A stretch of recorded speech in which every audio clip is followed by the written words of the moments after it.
আসসালামু আলাইকুম। তো আমরা গত ক্লাসে দেখছিলাম ফাংশনের বিভিন্ন প্রকারভেদ, যেমন one one function, onto function, তারপরে হচ্ছে কি বলে অভেদক ফাংশন, কনস্ট্যান্ট ফাংশন।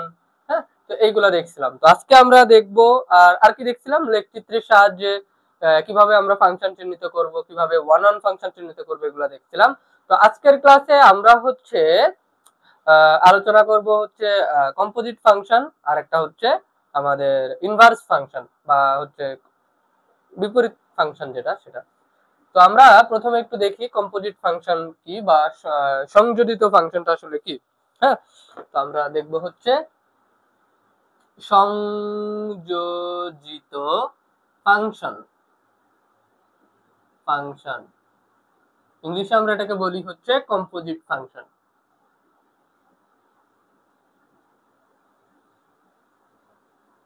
ঠিক আছে, ফাংশনের প্রত্যেকটা ডেফিনেশন খুব সুন্দর করে ক্লিয়ার থাকা দরকার, কারণ এইখান থেকে তোমাদের হচ্ছে কি বলে তো প্রশ্ন আসতে পারে, প্রশ্ন আসে। আর এই কনসেপ্ট গুলো ক্লিয়ার থাকলে তোমার বুঝতে অনেক সুবিধা হবে, সিকিউ ধরতে সুবিধা হবে। তো সংযোজিত ফাংশন বা কম্পোজিট ফাংশন কিভাবে বুঝবো? ধরি এফ একটা ফাংশন এ থেকে বি তে ম্যাপ করে। আমি বুঝাইছিলাম গত ক্লাস এটার মানে আসলে কি, যে এফ একটা ফাংশন যেখানে এ হচ্ছে ডোমেইন, আর এই ডোমেইনটা এই যে বি হচ্ছে কোডোমেইন, কোডোমেইনে ম্যাপ করে, তাই না? আরেকটা ফাংশন যদি হয় G of B tends to C, তাহলে খেয়াল করো তো এই এফ ফাংশনটা এ থেকে বি তে ম্যাপ করে, আবার জি আর একটা ফাংশন যেটা বি থেকে সি তে ম্যাপ করে, তাই না? তাহলে আলটিমেটলি এই দুটো ফাংশন আমরা বলতে পারি এ থেকে সি তে ম্যাপ করে। এই যে এ থেকে সি তে ম্যাপ করলো এইটাকেই বলা হচ্ছে হয় হচ্ছে ফক ফাংশন। এফ ও জি, ফক ফাংশন। হ্যাঁ, এই যে এই যে ফক ফাংশন, এটাই হচ্ছে আমাদের কম্পোজিট ফাংশন। বোঝা গেল? আমাদের যদি তিনটা এলিমেন্ট থাকে, আমাদের ধরো হচ্ছে তিনটা সেট থাকে, এ বি সি, তিনটা সেট। এই সেটের মধ্যে দুইটা ফাংশন হচ্ছে এফ ফাংশন যেটা এ থেকে বি তে ম্যাপ করে, আর একটা ফাংশন হচ্ছে জি ফাংশন যেটা বি থেকে সি তে ম্যাপ করে। যদি এমন হয় তাহলে আমরা এই যে আমরা লিখতে পারি এই ফাংশনটা, এই দুইটা ফাংশন এ থেকে সি তে ম্যাপ করে। তার মানে হচ্ছে এই ফাংশনটাকে বলা হয় ফক ফাংশন, বা কি বলে এটাকে এভাবেও লেখা যায়, এই যে ফক, এই ফাংশনটাকে এভাবেও লেখা যায় F of g of x. বোঝা গেল? এভাবে লেখা যায়। অথবা এটাকে আমরা এরকম লিখতে পারি গফ ফাংশন, জি ও এফ, গফ। হ্যাঁ, অথবা জি অফ এফ অফ এক্স, এভাবে লেখা যায়। আচ্ছা, আমরা যদি একটু এক্সাম্পল দেখি, তো ধরো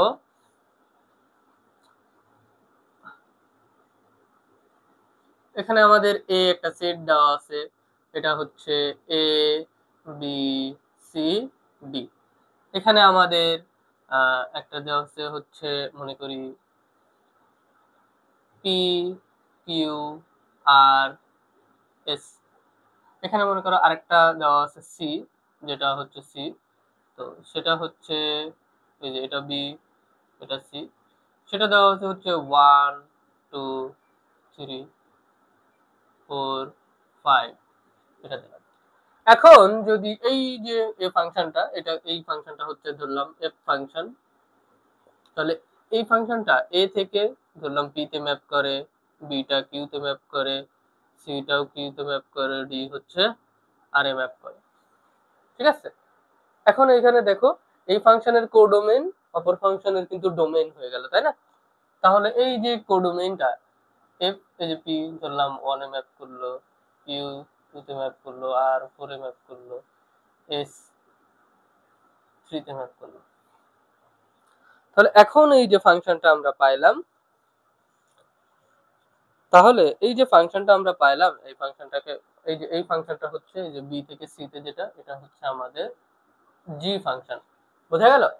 তাহলে তাহলে আমরা লিখতে পারি এই যে এই ফাংশনটা আমাদের, এই যে ফাংশনটা এ থেকে সি তে ম্যাপ করে, একবারে এটা লিখতে পারি। তাহলে এই ফাংশনটাকে বলা হয় হচ্ছে এই যে ফক ফাংশন, অথবা F of g of x function. বোঝা গেল? এই ধরনের ফাংশনকে বলা হয় হচ্ছে কম্পোজিট ফাংশন বা সংযোজিত ফাংশন। আচ্ছা, ধরো আমাদের একটা উদাহরণ দেওয়া আছে, এফ অফ এক্স ফাংশন, যেটা মনে করি হচ্ছে 2x প্লাস 1, আর জি অফ এক্স আছে হচ্ছে 2x ধরলাম, ঠিক আছে।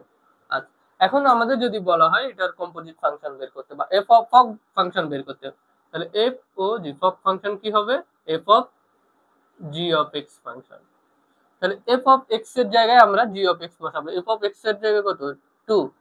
এক্স এর জায়গায় আমরা জি অফ এক্স এর ভ্যালুটা বসাবো। জি অফ এক্স হচ্ছে 2x প্লাস 1, তাহলে এটাকে 4x প্লাস 1।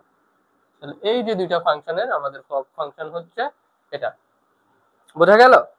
আচ্ছা, তাহলে আমাদের এই যে সব সময় এই যে ফক ফাংশন আর কি বলে গফ ফাংশন যে সমান হবে সেটা না, কিন্তু আমরা এইখান থেকে একটু দেখি এবার, এটাই দেখি সমান হয় কিনা। গফ ফাংশন জি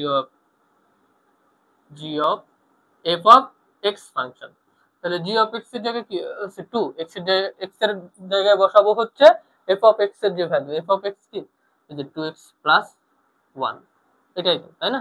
তাহলে গুণ করে দিই 4x প্লাস 2। তাহলে এখানে দেখা যাচ্ছে কি, এখানে 4x প্লাস 1, এখানে হচ্ছে 4x প্লাস 2। তাহলে এইখানে হচ্ছে ফক ফাংশন আর গফ ফাংশন কিন্তু সমান না, বোঝা গেল? তো এই যে ফক ফাংশন, এটা হচ্ছে এই দুটো ফাংশনের কম্পোজিট ফাংশন বা সংযোজিত ফাংশন। এই যে গফ ফাংশন, এটাও হচ্ছে দুটো ফাংশনের কম্পোজিট ফাংশন বা সংযোজিত ফাংশন। আশা করি বুঝতে পারছো, হ্যাঁ? তো তাহলে আমাদের কম্পোজিট ফাংশন আমরা কিভাবে বের করবো, এটা আশা করি কোনো সমস্যা নাই। তো এই যে এফ অফ, আরেকটা কথা, এই যে এফ অফ এই যে জি জি এক্স, এই যে ফক ফাংশন, এটাকে কিন্তু এইভাবেও লেখা যায়, এফ অফ ফগ, এখানে এক্স লেখা যায়, এভাবেও লেখা যায়, বেশ কয়েকভাবে লেখা যায়, সবগুলো একটু মাথায় রাখবা তাহলেই হবে। আচ্ছা, তাহলে এরপরে আমরা দেখবো হচ্ছে ইনভার্স ফাংশন কি। ইনভার্স ফাংশন আমরা কাকে বলবো, ফাংশনটা কখন ইনভার্স হবে, সবসময় কি ফাংশনটা ইনভার্স হবে, এই জিনিসগুলো আমরা একটু দেখবো। আচ্ছা, এবার আমরা দেখবো হচ্ছে বিপরীত ফাংশন বা ইনভার্স ফাংশনটা আসলে কি। আমাদের কাছে যদি ফাংশন এরকম থাকে, এফ ফাংশন যেটা এ থেকে বি তে ম্যাপ করে, যদি এরকম থাকে, এবং শর্ত হচ্ছে এই ফাংশনটাকে এক এক ফাংশন হইতে হবে, ওয়ান ফাংশন হইতে হবে আর 1 2 ফাংশন হইতে হবে। তাহলে এই ফাংশনটাকে হচ্ছে এক এক ফাংশন হওয়া লাগবে, এক এক ফাংশন হতে হবে, আর কি হওয়া লাগবে? 1 2 ফাংশন হওয়া লাগবে বা সার্বিক ফাংশন হইতে হবে, ঠিক আছে? 1 2 ফাংশন হতে হবে। এই দুইটা শর্ত মানলে তখন তার ইনভার্স ফাংশন থাকবে, না হলে থাকবে না। তাহলে আমাদের কাছে একটা ফাংশন যদি থাকে যেটা এ থেকে বি তে ম্যাপ করে, এবং এই ফাংশনটা শর্ত কি, শর্তটা হচ্ছে এই ফাংশনটা এক এক ফাংশন হওয়া লাগবে আর হচ্ছে 1 2 ফাংশন হওয়া লাগবে। তো আমরা বিগত ক্লাসে কিন্তু দেখাইছিলাম এক এক ফাংশন কি, 1 2 ফাংশন কি, 1 2 ফাংশন কি, যখন কোডোমেইন আর রেঞ্জ সমান হয়। আর এক এক ফাংশন কি, একটার প্রত্যেকটার জন্য আলাদা আলাদা ম্যাপ পাবো বা কোডোমেইন রেঞ্জ পাবো, তাই না? আচ্ছা, তাহলে এই ফাংশনটাকে আমরা এফ ইনভার্স, এই ফাংশনটাকে লিখবো তখন কিভাবে, যে বি টেন্ডস টু এ, তখন আমরা এই ফাংশনটাকে এভাবে লিখতে পারি বা ইনভার্স ফাংশন আকারে লিখতে পারি। তাহলে দেখি এই যে এই ফাংশনের জন্য যে এটা হচ্ছে ডোমেইন, বিটা হচ্ছে কোডোমেইন। তো যেহেতু এক এক আর 1 2 বলে দিছি, তার মানে কি কোডোমেইন আর রেঞ্জ সমান, ঠিক আছে? তাহলে এই যে ইনভার্স ফাংশনের যে কোডোমেইন বা রেঞ্জ, ইনভার্স ফাংশনের, দেখো, মেইন ফাংশনের রেঞ্জ ইনভার্স ফাংশনের ডোমেইন হয়ে গেল, আর মেইন ফাংশনের যে আমাদের কি বলে ডোমেইনটা, সেটা হচ্ছে ইনভার্স ফাংশনের রেঞ্জ হয়ে গেল, ঠিক আছে? তো আমরা একটু এক্সাম্পল দেখি, অর্থাৎ আমাদের কাছে যদি ফাংশন থাকে y equal two F of x, এটার ইনভার্স আমরা লিখতে পারি x equal two F inverse y function, বোঝা গেল? আচ্ছা, আমাদের এখন আমরা একটু এক্সাম্পল দেখি। ধরো এ একটা ফাংশন দেওয়া আছে, এটা হচ্ছে লিখলাম আলফা বিটা গামা। এখানে ফাংশন দেওয়া আছে হচ্ছে 1 2 3, এ বি ফাংশন, ঠিক আছে? এই দুইটা ফাংশন, এই যে যদি এটা এটার সাথে ম্যাপ করলো, এইটা এটার সাথে ম্যাপ করলো, এটা এটার সাথে ম্যাপ করলো, আগে আমরা চেক করব ফাংশনটা এক এক বা 1 2 না, 1 2 কিনা, 1 1 ফাংশন অথবা 1 2 ফাংশন কিনা। তাহলে দেখি এটা প্রত্যেকটার জন্য আলাদা আলাদা ম্যাপ আছে এবং কোডোমেইন আর রেঞ্জ সমান, তাহলে এটা ইনভার্স ফাংশন থাকবে বা এখানে ইনভার্স ফাংশন ডিফাইন করা যাবে। তাহলে দেখি এখন হচ্ছে এই যে এই ফাংশনটা হচ্ছে এফ ফাংশন, তাই না? ওকে, এখন এটার ইনভার্স কি হবে? দেখো, আলফার জন্য আমরা আলফা ইনপুট দিছি, এই ফাংশনে আমরা আলফা ইনপুট দিছি, 1 আউটপুট হিসেবে পাইছি। এই ফাংশন এখানে হচ্ছে বিটা ইনপুট দিছি, 3 আউটপুট হিসেবে পাইছি। এখানে গামা ইনপুট দিছি, 2 আউটপুট হিসেবে পাইছি। ইনভার্স ফাংশনের ক্ষেত্রে এই জিনিসটা উল্টে যাবে। ইনভার্স ফাংশনের ক্ষেত্রে এই যে ইনভার্স ফাংশনের ক্ষেত্রে এই জিনিসটা হচ্ছে উল্টে যাবে। তাহলে ইনভার্স ফাংশনে কি হবে? 1 ইনপুট দিব, আলফা আউটপুট হিসেবে পাবো। তারপরে হচ্ছে 2 ইনপুট দিব, গামা আউটপুট হিসেবে পাবো। 3 ইনপুট দিব, বিটা হচ্ছে আউটপুট হিসেবে পাবো। মানে হচ্ছে রিভার্স প্রসেস। ইনভার্স ফাংশনটাই হচ্ছে মানে এই ফাংশনের মেইন ফাংশনের যে ডোমেইন থাকবে সেটা আমাদের ইনভার্স ফাংশনের রেঞ্জ হয়ে যাবে, আর মেইন ফাংশনের যে রেঞ্জটা থাকবে সেটা আমাদের ইনভার্স ফাংশনের ডোমেইন হয়ে যাবে। তাহলে এই ধরনের ফাংশনকে আমরা বলি হচ্ছে ইনভার্স ফাংশন। আমাদের বিভিন্ন ফাংশন দেওয়া থাকবে, ওখানে ওই ফাংশনের ইনভার্স ফাংশন বের করতে বলতে পারে, বলবে, তো আমরা সেটা দেখব। এখন যদি আমরা আমরা কিছু কেস লিখি, হ্যাঁ, কিছু কেসে যদি এরকম থাকে, ধরো এখানে হচ্ছে এ, এখানে হচ্ছে বি, এখানে মনে করো পি কিউ আর, এখানে হচ্ছে 1 2 3 4, ঠিক আছে? এখানে পি এটার সাথে ম্যাপ করলো, কিউ এটার সাথে ম্যাপ করলো, এটা হচ্ছে বি, এটা হচ্ছে এফ ফাংশন। এটা ফাংশন তো, হ্যাঁ, কোনো সমস্যা নাই। তো এটা হচ্ছে 1 নম্বর কেস দিলাম। 2 নম্বরে আরেকটা ফাংশন লিখি আমরা, যদি আমাদের এরকম থাকে, এটা হচ্ছে এ, এটা হচ্ছে বি, যদি এরকম থাকে তাহলে এখানে হচ্ছে ধরো এ বি সি, আর এখানে ধরো হচ্ছে 1 2, তাহলে এখানে আমরা একটু ম্যাপ করি। এ 1 এর সাথে ম্যাপ করলো, বি 1 এর সাথে ম্যাপ করলো, সি 2 এর সাথে ম্যাপ করলো, ঠিক আছে? ওকে, এটা হচ্ছে 3 নম্বর কেসে আমরা দেখি আলফা বিটা গামা, এটা হচ্ছে ফাংশন। আরেকটা হচ্ছে আমাদের কি দিব, ধরো 1 2 3, এটা হচ্ছে বি, এটা হচ্ছে এফ ফাংশন। তাহলে প্রথম কেসটা আমরা দেখি, প্রথম কেসটা দেখবো যে এটা কি হচ্ছে, এই ফাংশনের ইনভার্স ফাংশন থাকবে কি থাকবে না। তোমরা একটু বলো তো, তোমরা একটু ভাববা, হ্যাঁ, ভিডিওটা পজ করে ভাববা যে এই ফাংশনটা যেটা দেওয়া আছে এটার ইনভার্স ফাংশন থাকবে কি থাকবে না। তোমাদের কি মনে হয়? আমরা একটু দেখি। দেখো, পি 1 এর সাথে ম্যাপ করলো, কিউ 2 এর সাথে ম্যাপ করলো, আর 3 এর সাথে ম্যাপ করলো, বাট 4 এর কি হবে? ও তো সিঙ্গেল থেকে গেল। এখানে এটা ফাংশন ঠিক আছে, অনন ফাংশনও ঠিক আছে, বাট 1 2 না কেন? দেখো, এই যে যখন আমরা ইনভার্স করব, যখন আমরা এভাবে ইনভার্স করব, এফ ইনভার্স পাবো, তখন 4 এর জন্য কারণ ম্যাপ পাবো না। এই ডোমেইনটাই তো, এই যে বিটা, এই যে কোডোমেইন বা হ্যাঁ, এটা হচ্ছে কোডোমেইন। এই কোডোমেইনটাই তো তখন ইনভার্স ফাংশনের ডোমেইন হয়ে যাবে। যখন ডোমেইন হয়ে যাবে, আমরা তখন কি বলছিলাম, ফাংশন হওয়ার শর্তটা কি? কোডোমেইন কখনো মানে যে ডোমেইন থাকবে সে কখনো সিঙ্গেল থাকবে না। আমরা প্রথম ক্লাসে বলছিলাম না, যখন যে আমাদের ডোমেইন থাকবে ফাংশন, সেটা কখনো সিঙ্গেল থাকতে পারবে না, তার একটা অবশ্যই রিলেশন বা অন্যায় থাকা লাগবে বা ম্যাপ থাকা লাগবে। বাট এইখানে যখন এটা ঘুরে যাবে ফাংশনটা, তখন এই 4 এর জন্য কিছু থাকবে না, 4টা সিঙ্গেল হয়ে যাবে, হ্যাঁ। তখন এর রিলেশন কি হবে, এই যে এই এর থেকে এদিকে যাবে, এটা থেকে এদিকে যাবে, এটা থেকে এদিকে যাবে, বাট এই 4 এর জন্য কিছু পাওয়া যাবে না। এই জন্য এই ফাংশনটা হচ্ছে ইনভার্স ফাংশন হবে না। এই ফাংশন, এটা ফাংশন হবে বাট ইনভার্স ফাংশন ডিফাইন থাকবে না। আমরা কি লিখতে পারি এই ফাংশনের জন্য? Inverse function is not defined. Defined মানে এই ফাংশনের কোন ইনভার্স ফাংশন আমরা ডিফাইন করতে পারি না। তাহলে আমাদের শর্তটা খুবই খুবই ইম্পর্টেন্ট। এটা আসলে মানে সবসময় দেখি আমি ক্লাসে তোমরা বুঝতে পারো না, এটা তোমরা ঘোলাই ফেলো, হ্যাঁ। তো এই জিনিসটা মনে রাখবা, ইনভার্স ফাংশন কখন থাকবে আমাদের, যখন হচ্ছে ফাংশনটা এক এক ফাংশন হবে এবং একই সাথে 1 2 দুইটা একই সাথে হইতে হবে। শুধু এক এক হইলে হবে না, শুধু 1 2 হইলেও হবে না কিন্তু, ঠিক আছে? আচ্ছা, দ্বিতীয় ক্ষেত্রে দেখি, এই যে এই ফাংশনটা কি এক এক ইনভার্স ফাংশন থাকবে? এ 1 এর সাথে ম্যাপ করলো, বি 1 এর সাথে ম্যাপ করলো, সি 2 এর সাথে ম্যাপ করলো। ফাংশনটা তো এক এক ফাংশনই হইলো না, তাই না? আলাদা আলাদা।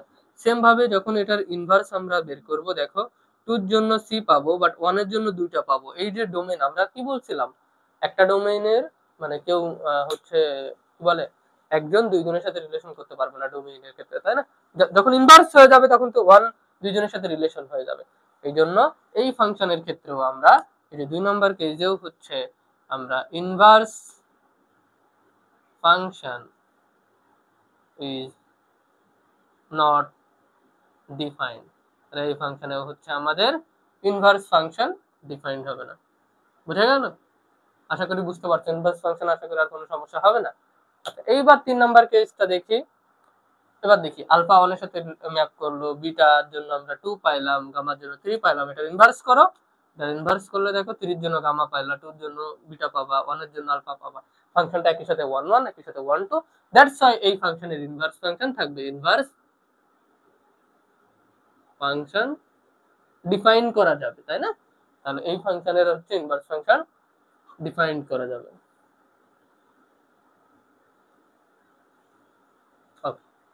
তাহলে বোঝা গেল ইনভার্স ফাংশনের পুরো কনসেপ্টটা ক্লিয়ার হলো। এইগুলা দিয়ে যদি তোমাদের এমসিকিউ আসে তাহলে আশা করি পারবা এবার থেকে। দেখো এই কনসেপ্ট গুলো যদি তোমরা ক্লিয়ার থাকো, একদম বেসিক থেকে ক্লিয়ার থাকো, তাহলে কিন্তু তোমাদের অ্যাডমিশনে আর কোনো সমস্যা হবে না।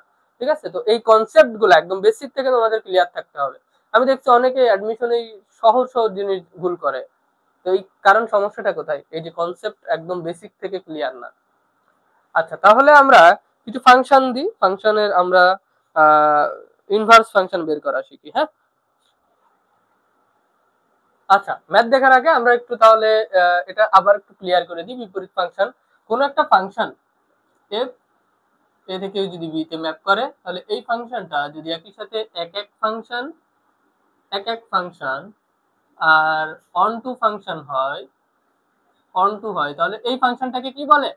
ফাংশনটাকে বলা হয় বাইজেক্টিভ ফাংশন। একই সাথে যদি আমরা গত ক্লাসে দেখছিলাম, যদি একই সাথে ওয়ান ওয়ান ফাংশন হয় আর অন টু ফাংশন হয়, তখন তাকে সেই ফাংশনটাকে বলা হয় হচ্ছে বাই অন টু ফাংশন হলে তাকে বাইজেক্টিভ ফাংশন বলা হয়, ফাংশন বলে। তাহলে বাইজেক্টিভ ফাংশন হওয়ার শর্তটা কি? প্রথম শর্ত কি? অবশ্যই ফাংশন হতে হবে। হ্যাঁ, ফাংশন হওয়া লাগবে, ফাংশন না হইলে হবে কেমনে আর কি। দ্বিতীয় শর্ত হচ্ছে কি, ওয়ান ওয়ান ফাংশন হইতে হবে। তো ওয়ান ওয়ানের শর্তটা কি? আমাদের যে ডোমেইন x1, x2 এটা বিলংস টু ডোমেইনে যদি বিলং করে, তাহলে এর জন্য আমাদের যদি f of x1 equal to f of x2, যদি f of x1 R f of x2 এই রেঞ্জ যদি হয়, তাহলে কি হতে হবে? তাহলে x1 ইকুয়াল টু এই ডোমেইন দুইটাও সমান হইতে হবে, হতেই হবে, অবশ্যই সমান হবে। বোঝা গেল? আচ্ছা, 3 নম্বর শর্ত কি? 1 2 হইতে হবে। 1 2 মানে কি? কোডোমেইন আর রেঞ্জ হচ্ছে সমান হওয়া লাগবে। মানে কি, y belongs to b এর জন্য আমরা কি কোনো না কোনো x belongs to a পাবো, মানে এমন একটা ডোমেইন পাবো যেটা এতে বিলং করে, ডোমেইন থেকে আসে। তাহলে কি লিখতে পারবো আমরা? যেন এই যে f of x হচ্ছে, x তো ডোমেইন, তাহলে f of x হচ্ছে রেঞ্জ, এটার জন্য এই y কোডোমেইনের সমান হবে, তাই না? এক কথায় কোডোমেইন আর আমাদের যে রেঞ্জ আছে সেটা সমান হইতে হবে। এই হচ্ছে শর্ত। আমরা ম্যাথমেটিক্যালি এই শর্তগুলো দেখলাম। তাহলে কোনো ফাংশন যদি আমরা কোনো ফাংশনকে যদি বাইজেক্টিভ ডিফাইন করতে পারি, তাহলে কি এই ফাংশনটা, কোনো ফাংশন যদি বাইজেক্টিভ হয়, তার এফ ইনভার্স থাকবে, বোঝা গেল? কোনো ফাংশন, তার মানে কি একই সাথে কিন্তু ইনভার্স, একটা ফাংশন ইনভার্স হওয়ার শর্তও কিন্তু এটা। বোঝা গেল? তাহলে আশা করি ক্লিয়ার, এটা নিয়ে কোনো সমস্যা হবে না। এবার আমরা একটু ম্যাথ দেখি। আমাদের একটা ম্যাথ দেখলে আমাদের কনসেপ্টটা ক্লিয়ার হবে। আচ্ছা, আমরা কিভাবে তাহলে ইনভার্স ফাংশন বের করবো? এখানে একটা ম্যাথ দেওয়া আছে, খুবই সহজ একটা ম্যাথ, বাট আমি তোমাদেরকে প্রসেসটা একটু বোঝাই দিচ্ছি।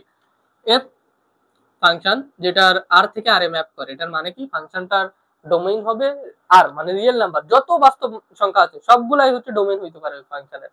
সেম ভাবে কোডোমেইন তো আর রিয়েল নাম্বারের মধ্যেই থাকবে। হ্যাঁ, তাহলে এই ফাংশনটা যদি সংজ্ঞায়িত করা হয় তাহলে এই ফাংশনের এফ ইনভার্স এক্স কত। দেখো আমি বলছিলাম যে ফাংশনটা অন হবে কিনা সেটা কিভাবে বুঝবো, যদি আমাদের এই যে চলকের পাওয়ার হচ্ছে বিজোড় থাকে তাহলে সেটা অন ফাংশন, এটা আমরা বুঝবো। আচ্ছা, তো আমরা ধরে নিব, ধরি ধরি y equal two F of x ধরে নিব, তাহলে এক্স ইকুয়াল টু আমরা লিখতে পারি এফ ইনভার্স এক্স, তাই না? আচ্ছা, এবার আমাদের দেওয়া আছে y equal two F of x, তো y ইকুয়াল টু এটা লিখতে পারি 2x মাইনাস 3। এখান থেকে আমরা x এর ভ্যালু বের করব, যে ফাংশনই দেওয়া থাকুক আমরা এইখান থেকে সবসময় x এর ভ্যালুটা বের করে নিব। তাহলে এটাকে 2x equal to y plus 3, তাহলে x ইকুয়াল টু আমরা কি লিখতে পারি y প্লাস 3 ডিভাইডেড বাই 2। তাহলে x, এই যে x ইকুয়াল টু আমরা কি ধরছি, এই যে x দেওয়া আছে তাই না, তাহলে সরি এখানে x equal two f inverse y হবে। তাহলে এখানে আমাদের x দেওয়া আছে, তাহলে x ইকুয়াল টু আমরা লিখতে পারি f ইনভার্স y লিখতে পারি, f inverse y equal to y plus 3 divided by 2। তাহলে f ইনভার্স y যদি লিখি তাহলে f ইনভার্স y কে আমরা যদি x দ্বারা রিপ্লেস করি তাহলে x প্লাস 3 বাই 2। তাহলে দেখো আমাদের এই যে এই ফাংশনের যে আমাদের মেইন ফাংশন দেওয়া হচ্ছে f of x equal to x minus 3, এটার ইনভার্স ফাংশন হচ্ছে f inverse x equal to x plus 3 by 2। বোঝা গেল? এইভাবে আমরা হচ্ছে ইনভার্স ফাংশনগুলো বের করব। আচ্ছা, এবার আমাদের একটা ম্যাথ দেওয়া আছে, যদি a equal to r minus 3, মানে কি একটা ফাংশন দেওয়া আছে এখানে a থেকে b তে ম্যাপ করে, তাহলে এই ফাংশনের a হচ্ছে ডোমেইন, আবার a equal to r minus 3 মানে কি রিয়েল নাম্বার, এই ফাংশনের ডোমেইনটা হচ্ছে real number, but real number থেকে 3টা বাদ, শুধুমাত্র 3 বাদে বাকি সব রিয়েল নাম্বার হচ্ছে এই ফাংশনের ডোমেইন। কেন 3 বাদ? দেখো এই যে এই ফাংশনটা দেওয়া আছে f of x x minus 2 by divided by x minus 3, এই ফাংশনের যদি ডোমেইনটা 3 হয়ে যায় তাহলে ফাংশনটাই কিন্তু অসংজ্ঞায়িত হয়ে যায়, সামথিং বাই জিরো ফরম্যাট চলে আসে, তাহলে ফাংশনটাই কিন্তু হচ্ছে অসংজ্ঞায়িত হয়ে যায়, তাই না? এই জন্য হচ্ছে এই ফাংশনের ডোমেইন হচ্ছে r থেকে 3 বাদ, এবং b যে কোডোমেইন r থেকে 1 বাদ দিছে, এই কোডোমেইন b r থেকে 1 বাদ দিছে, এখানে কোনো কোডোমেইন 1 বাদ দিছে এটা কোনো সমস্যা নাই এখানে আপাতত। এখন আমরা এটার ইনভার্স ফাংশন বের করব, এইটা প্রমাণ করতে বলছে f of 3 by 2 plus f of f inverse 2 by 3, এইটার ইনভার্স ফাংশন আমাদের বের করতে বলছে। তো মেইন ফাংশনে 3 বাই 2 বসাই দিলে এই পার্টটা হয়ে গেল, এটার জন্য আমাদের ইনভার্স ফাংশন বের করা লাগবে। তো আমরা দেখে নিচ্ছি, ধরি f of y equal two আমরা f অফ x ধরে নিব, তাহলে x ইকুয়াল টু আমরা লিখতে পারি f ইনভার্স y, তাই না? এটা লেখা যায়। এবার এই যে y ইকুয়াল টু আমরা লিখব হচ্ছে x minus 2 divided by x minus 3, এখান থেকে আমরা দেখে একটু গুণ করতে ইচ্ছা করতেছে, তাহলে xy মাইনাস 3y আর এটা ইকুয়াল টু x মাইনাস 2। আমরা কি বলছিলাম, x এর ভ্যালুগুলো এক জায়গায় করব, তাহলে এখান থেকে যে xy minus x equal two 3y minus 2, তাই না? এবার এখান থেকে আমরা কি লিখবো, এখান থেকে আমরা যদি x কমন নিই তাহলে y minus 1 equal to 3y minus 2, তাই না? তাহলে x ইকুয়াল টু আমরা লিখতে পারি 3y minus 2 divided by y minus 1। তাহলে x এর জায়গায় কি বসাবো, f ইনভার্স y, এটা ভ্যালু পাইছি আমরা 3y minus 2 divided by y minus 1, তাহলে এটাকে আমরা যদি x দ্বারা রিপ্লেস করি x equal to 3x minus 2 by x minus 1। এটাই হচ্ছে আমাদের এই ফাংশনের, এই যে ফাংশনটা দেওয়া আছে সেই ফাংশনের হচ্ছে কি বলতো, ইনভার্স ফাংশন। এবার দেখো এই যে বিটার কাজটা আসলে কি, এই যে বি যেটা দেওয়া আছে কোডোমেইন, এটার কাজটা আসলে কি, এটা অন হতে পারবে না, তার মানে কি এটা এই ফাংশনের জন্য এটার ইনভার্স হয়ে গেলে বিটা হয়ে যাবে ডোমেইন। তো ইনভার্স ফাংশনের দেখো ডোমেইন হচ্ছে কি বি, মানে কি আর যদি 1 হয়ে যায় কখনো, সকল রিয়েল নাম্বারের জন্য সংজ্ঞায়িত, বাট 1 যদি হয়ে যায় তাহলে দেখো এটা 1/0 বা সামথিং বাই জিরো ফরম্যাট আছে। সামথিং বাই জিরো ফরম্যাট মানে কি আমরা জানি, সামথিং বাই জিরো ফরম্যাট মানেই হচ্ছে অসংজ্ঞায়িত, তাই না? তাহলে তো সেটা ফাংশনের ডোমেইন হইতে পারে না, এই জন্য এটা মানটা দেওয়া আছে। তাহলে তুমি কিভাবে বুঝবা তোমার হয়েছে কিনা ইনভার্স ফাংশন, এই যে এখান থেকে চেক করে নিতে পারবা। আচ্ছা, এবার আমাদের দেওয়া আছে, সবকিছুই দেওয়া আছে, জাস্ট ভ্যালুটা বসাই দিব, আর কোনো কাজ নাই, ঠিক আছে? তাহলে f আমরা কি লিখবো, আমাদের দেওয়া আছে হচ্ছে আমাদের কি বের করতে হবে, f of 3/2 plus f inverse 2/3। আমাদের কাছে দুইটা ফাংশনই দেওয়া আছে, জাস্ট ভ্যালুটা বসাই দিব। তাহলে f, এই যে এটার ভ্যালুটা একটু বসাই দিই, x এর জায়গায় 3/2 মেন ফাংশনে 3/2 মাইনাস 2, এখানে কি হতো 3/2 মাইনাস 3 প্লাস এফ ইনভার্স 2/3, এই যে এফ ইনভার্স ফাংশনটা কিন্তু এখানে এই ফাংশনে কিন্তু 2/3 বসাইতে হবে, এটাই বসাই দিও না আবার। এই যে এই ইনভার্স ফাংশনেই হচ্ছে আমাদের 2/3 বসাইতে হবে। তাহলে কি একটু বসাই দিই, 3 ইন্টু 2/3 মাইনাস 2, আর হচ্ছে 2/3 মাইনাস 1। বোঝা গেল?